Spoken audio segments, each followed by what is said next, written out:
proposé gentiment de venir parce que j'ai vécu une histoire avec, en tant que victime collatérale, donc d'une femme qui avait subi des violences conjugales et qui était sous emprise encore au moment où on s'est rencontrés.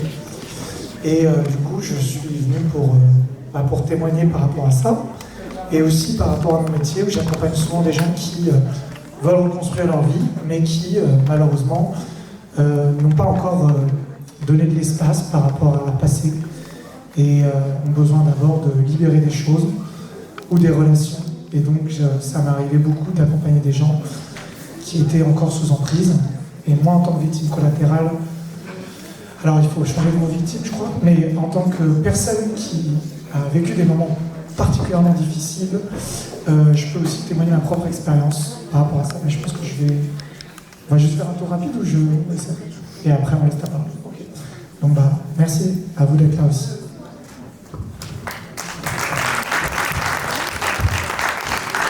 Merci pour la présentation. Moi, c'est Mamad, entrepreneur. Pour ceux qui me connaissent, j'ai un groupe d'entrepreneurs de 280 entrepreneurs.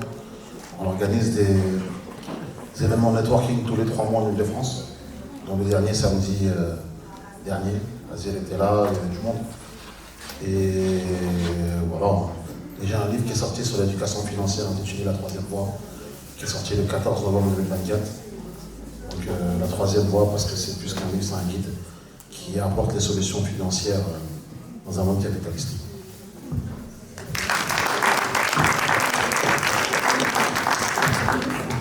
Je me suis déjà présenté tout à l'heure. Je suis toujours réalisateur, scénariste. Ça n'a pas changé. Et mon cinéma, il est vraiment engagé. En fait, j'aime bien véhiculer des messages vraiment forts. C'est pour ça que je fais du cinéma. C'est pour pouvoir amener une vision des choses par l'image. Vraiment, il faut que ce soit visuel, il faut qu'on voit les choses, il faut qu'on comprenne les choses. Et j'aime bien toucher à plusieurs styles différents. Comme, on va dire, le drame, satire sociale et aussi la science-fiction aussi. J'aime beaucoup la science-fiction. Donc voilà, et à travers le court-métrage que j'ai projeté, j'aurais bien aimé développer par la suite plusieurs courts-métrages, mais sur la même thématique, mais rentrer plus dans la psychologie, on va dire. Parce que je me suis rendu compte en faisant mes recherches, même quand j'ai écrit le scénario, que c'est un sujet vraiment très complexe. Donc il y a moyen de faire pas mal de choses sur le sujet, et pour faire comprendre aussi par rapport à plusieurs concepts différents, on va dire. Donc voilà, quand j'en dis pas trop, mais on travaille dessus. Donc voilà quoi.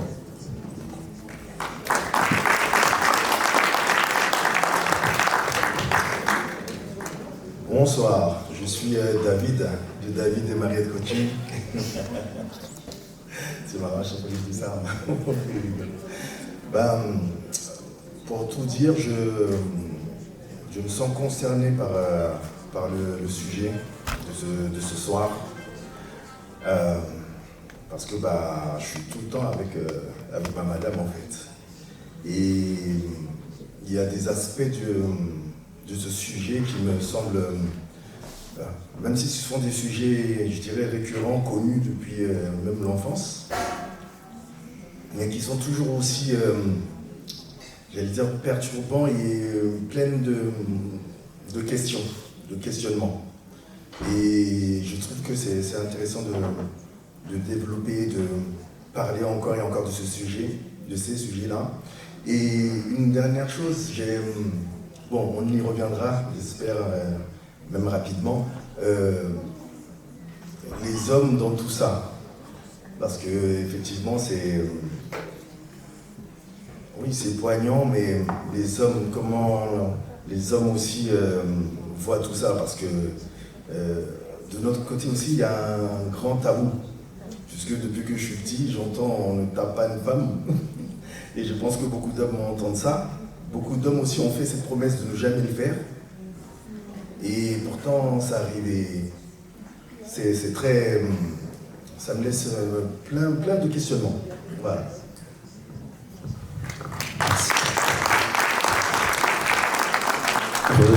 Bonsoir. Moi, c'est Youssouf Ba, acteur, réalisateur. Là, voilà, je me concentre sur le cinéma, mais j'ai eu une vie antérieure dans la communication. Alors moi, je suis ici parce que c'est un sujet qui m'a touché. Et notamment, j'ai réalisé mon premier court-métrage qui s'appelle Rage, qui parle de violence conjugale et qui parle, en fait, dans le cadre d'une famille recomposée, à travers le visage d'un jeune garçon.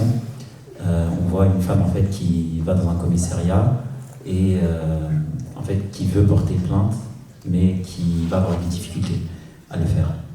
Donc ça, c'est mon intervention que j'ai pu faire à travers ce court-métrage-là. Je vais rebondir sur ce qu'il disait tout à l'heure, le jeune homme en costume rose. Il a dit que les paroles, entre guillemets, c'est bien, mais que les images, c'est mieux. Moi, je pense que les deux sont complémentaires. Les deux sont complémentaires, surtout aujourd'hui où on est dans l'ère du digital, où tout le monde est sur son téléphone. Et pour moi, en fait, le fait de témoigner et d'associer éventuellement voilà, le témoignage et la vidéo qu'on peut voir par exemple à travers des témoignages sur les réseaux sociaux ou sur YouTube, je pense que ça permet en fait de montrer l'exemple et ça peut permettre à certaines personnes victimes ça peut leur provoquer le déclic. Et il ne faut pas négliger notamment la puissance de la parole aussi. Donc tout, en fait, ensemble, pour moi, c'est complémentaire. Voilà, c'est ce que je voulais dire.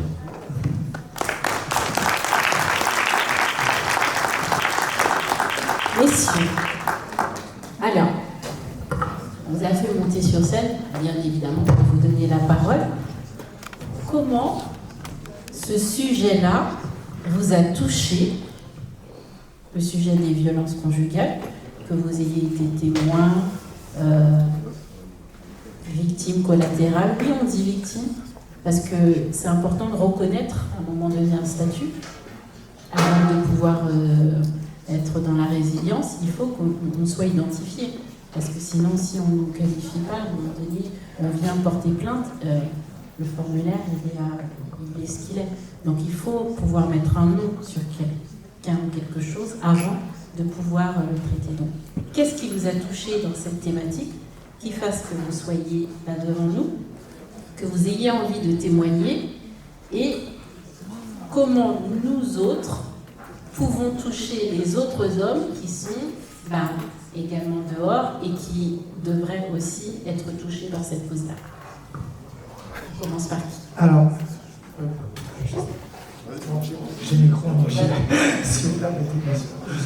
Donc, déjà, j'avais évité parce que j'avais une discussion très intéressante avec la dame en rouge juste devant, qui a l'air occupée, mais qui m'avait trouvé un autre terme qui était intéressant.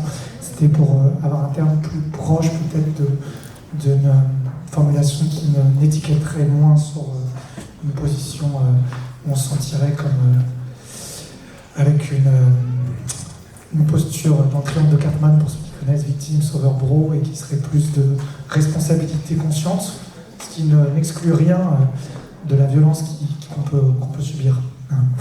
Donc pour la question, c'est vrai qu'à la base je pensais que ça ne me concernait pas directement, et j'ai beaucoup aimé le fait que Asia me dise que si, en fait, ma parole est intéressante. Donc moi c'était surtout pour raconter cette histoire que je suis venu.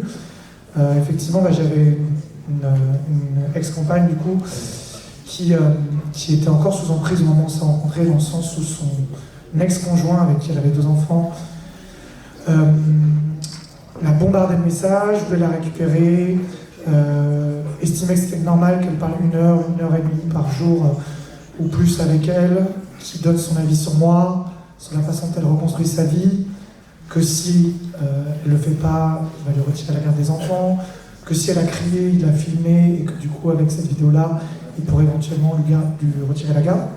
Et j'ai eu une posture clairement de sauveur au début, puisque ça me paraissait tellement aberrant que je l'ai très vite invité à porter plainte, ou je lui ai dit que je pouvais répondre à sa place si elle voulait dans un côté protecteur, mais peut-être trop protecteur, je sais pas. En tout cas, c'est ce que j'ai eu envie de faire, et c'est ce qu'elle m'a laissé faire au bout d'un an. Et c'était très très compliqué pour moi d'être dans une posture de comment soutenir sans faire à la place d'eux. Et est-ce que dans un premier temps, il ne faut pas même carrément faire à la place d'eux? C'est une question que je me pose toujours. En réalité, pour être totalement honnête, quand la personne n'est plus du tout capable. Mais du coup, ça a duré quand même 2 ans. Et il y a des fois où, pour être honnête, je lui en voulais aussi parce que je me considérais moi, sur ma propre sensibilité, comme humiliée, trahie, abandonnée quand elle laissait trop de place à quelqu'un qui était dans son passé ou quand elle croyait ce qu'il disait. C'est aller jusqu'au tribunal avec un juge pour la garde des enfants. Enfin, eux, ils sont au tribunal, moi, je n'y suis pas allé. Et c'était très ambivalent parce que des fois, elle demandait que je l'aide pour des trucs administratifs. Je l'aidais, puis ensuite, elle me disait que tout ce que j'avais fait, elle n'en avait pas besoin, qu'elle s'est débrouillée toute seule, que je lui foute la paix. Enfin, c'était même assez violent, quoi. Donc j'étais dans une espèce de triangle dramatique, pour ceux qui connaissent, où je ne savais plus trop quelle posture adopter, si je devais aider, pas aider, à quel moment je devais aider, à quel moment je devais pas aider, à quel moment je devais en avoir rien à faire alors que ça me touche quand même. Quand on a un appel de l'ex, du père, et qu'ensuite on a sa compagne qui pendant 2 jours est démolie, et qu'elle nous dit que ça ne nous concerne pas, quand on la voit démolie pendant 2 jours, déjà on se doute de ce que c'est, et en plus de ça, ça nous fait quelque chose à nous aussi.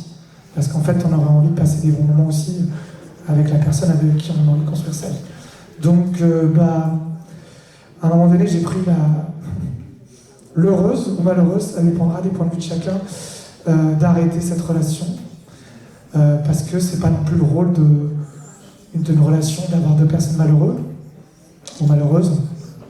Et sans colère, parce que pour être honnête, au début, j'étais très en colère. Pour plein de raisons, puis j'ai essayé de sortir de la notion, encore une fois, de victime. Ni moi victime, ni elle victime, ni l'autre victime de quoi que ce soit. Donc j'ai fait ma part, j'ai aidé du mieux que je pouvais, et puis j'ai choisi que toute générosité bien placée commence par soi-même. C'est d'ailleurs un avis important pour les gens qui subissent et qui veulent s'occuper de l'autre. J'ai aussi la croyance, qui est une croyance intéressante que je partage, que si l'autre nous fait souffrir, ou que si l'autre nous fait, entre guillemets, des choses difficiles, c'est super intéressant pour nous parce que ça nous fait travailler sur nos blessures et que l'autre est un super vecteur pour travailler sur nous. Et je me suis rendu compte que c'est finalement pas une super bonne idée de penser comme ça parce que en fait on peut travailler sur nous-mêmes par nous-mêmes, on n'a pas besoin de quelqu'un qui nous fasse du mal pour ça. Et en fait, on peut même travailler sur nous-mêmes en ayant des bons moments. C'est aussi possible, on n'est pas obligé de souffrir pour évoluer. Parce que moi j'étais beaucoup dans l'idée que tant que j'évolue c'est cool, même si c'est dans la souffrance, quoi. Donc voilà, c'était un peu le témoignage que je voulais partager, parce qu'effectivement, c'est compliqué, et c'est une réponse que j'ai toujours pas clairement, d'aider ou de soutenir quelqu'un qui est dans une situation d'emprise, et aussi comment on peut aider quelqu'un qui est dans ce genre de situation, parce qu'on parle souvent que les agresseurs sont comme ci, comme ça, mais la personne qui est victime, du coup, des fois, a du mal à faire confiance, et se retourne contre les gens qui veulent l'aider, sans vouloir peut-être, consciemment ou inconsciemment. Et donc c'est un sujet qui... Je pense que c'était important que je puisse dire ça aussi. Et que je puisse dire que j'ai essayé d'aider beaucoup d'hommes aussi dans mon métier de coach qui n'arrivaient pas à reconstruire leur vie parce que leur relation avec leur ex était encore trop présente. Voilà. Merci beaucoup.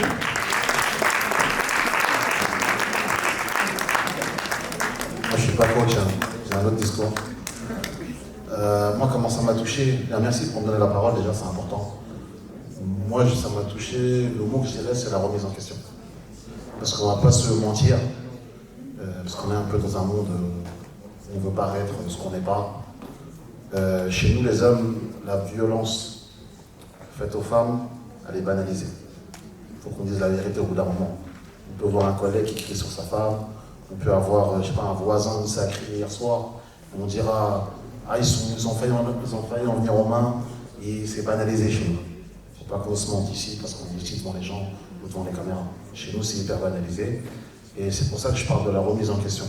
Parce que là, on a vu dans les films que la violence, ça peut être physique, mais elle peut être verbale. On a vu même du mépris.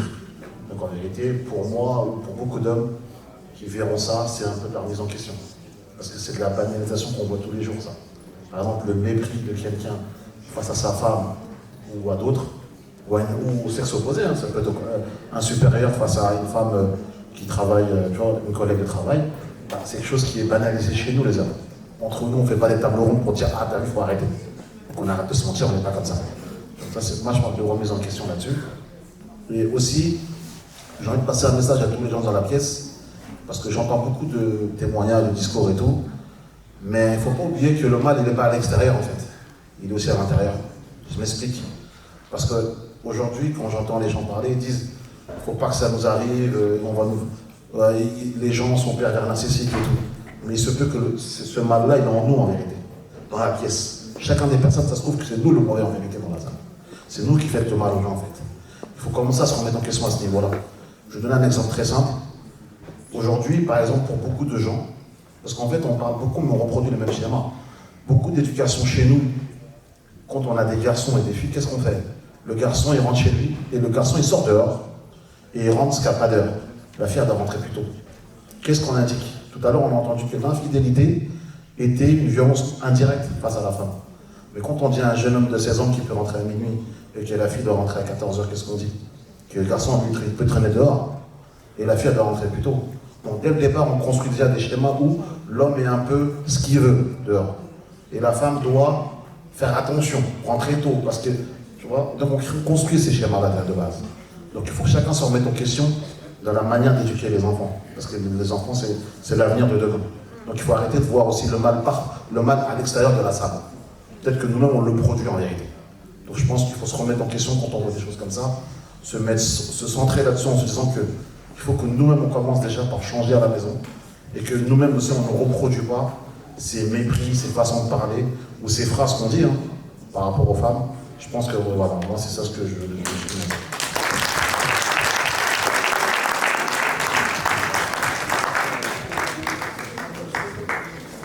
Moi ça a commencé, j'étais au lycée, c'était une amie d'enfance, et à chaque fois on la voyait, elle avait des lunettes parfois, elle avait des lunettes.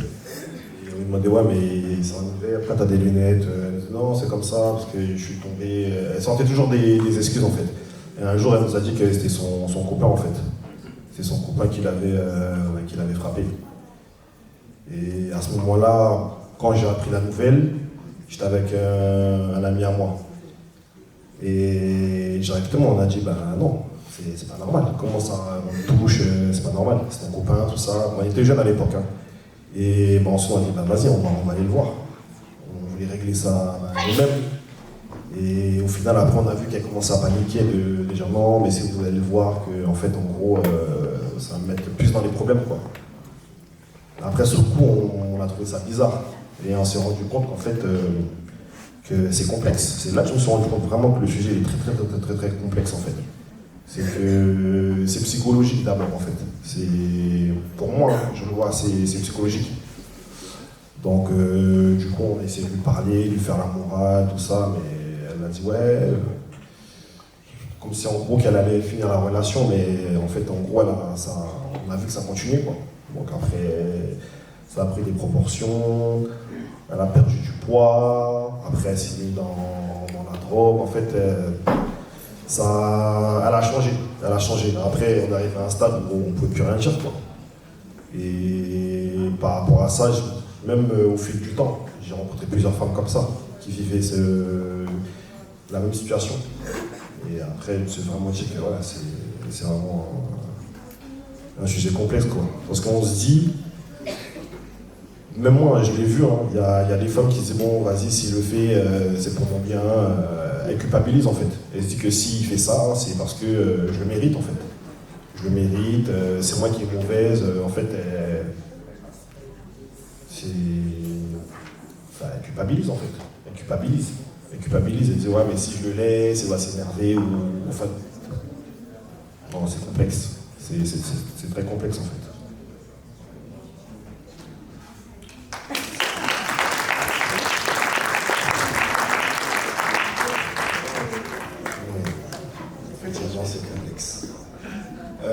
Je vais être assez rapide.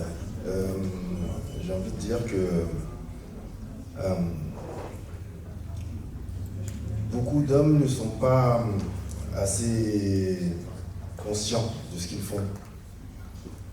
Parce que quand ils sont dans le feu de l'action, ils sont juste en train de, j'allais dire, vivre une action au point. Ils sont sous l'effet de la colère, ils ont envie de contrôler, ils ont envie de maîtriser d'autres personnes. Et finalement, il n'y a pas de conscience derrière. Et je pense qu'en fait, on parle des femmes énormément, mais il faudrait qu'on montre aux hommes aussi ce qu'ils font. Pour qu'ils aient conscience et que tout le monde sache en fait ce qu'ils font. Parce qu'encore une fois, on se retrouve aller à 10 hommes dans une pièce. Je pense pas qu'il y en ait un seul, même s'il frappait sa femme, il n'y en a pas un seul qui le dirait. Qui viendrait dire oui, moi je frappe ma femme, ou moi je la domine mentalement. J'ai jamais entendu ce genre de conversation en fait.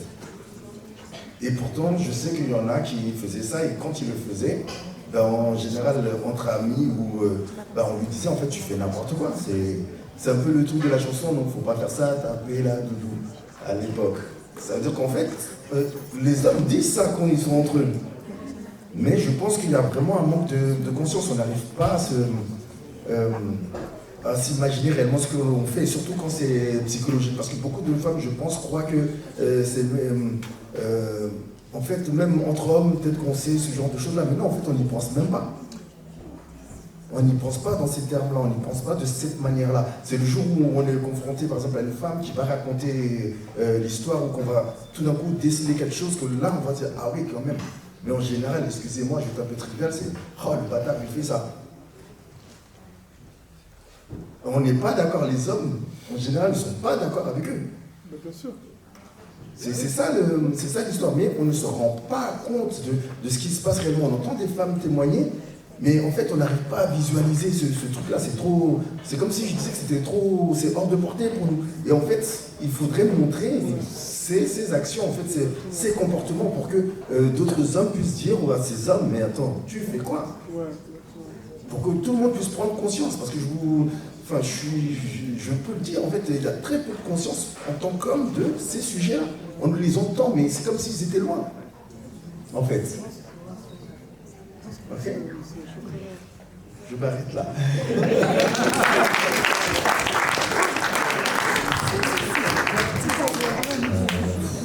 C'est quoi la question déjà? En fait, il y a tellement de choses à dire. Qu'est-ce qui vous a touché, vous, en tant qu'homme, sur cette thématique? Déjà, pourquoi est-ce que vous êtes là, alors que, effectivement, il n'y a que des femmes ici, à parler du sujet, et puis dire à les hommes aussi, cela. Vous êtes là, vous partagez. Donc, qu'est-ce qui vous a touché pour que, du coup, on puisse aussi s'inspirer de ce que vous, de vos émotions, pour pouvoir après passer les messages à l'extérieur. Et après, ça sera une autre question aussi. En fait, moi, je suis un artiste, donc acteur, réalisateur, et je préfère que mes œuvres parlent pour moi, notamment. Après, moi, je ne me cautionne pas du tout. J'ai été éduqué par ma mère, donc j'ai des valeurs, je pense avoir le respect de la femme, et je pense que c'est quelque chose que les hommes, certains hommes n'ont pas. Voilà, je ne veux pas mettre tous les hommes dans le même sac, mais c'est vrai que c'est très complexe. Relation de couple, c'est très complexe. S'initier entre deux personnes, c'est très complexe. Déceler le vrai du faux, parfois c'est très complexe. Par contre, ce qui est sûr, c'est que la justice, très souvent, ne fait pas en fait son travail. Ça prend du temps. Ça, c'est une chose. Je ne suis pas spécialiste en la matière, mais avec le court-métrage que j'ai fait, moi, c'est cet axe-là que j'ai pris. C'est l'axe de la femme un peu isolée qui va essayer de sauter le pas, mais ne va pas le faire. Parce qu'il y a plusieurs contraintes. Et c'est vraiment... En fait, tout ce que j'ai entendu tout à l'heure comme témoignage, c'est vraiment important d'avoir une oreille à qui parler.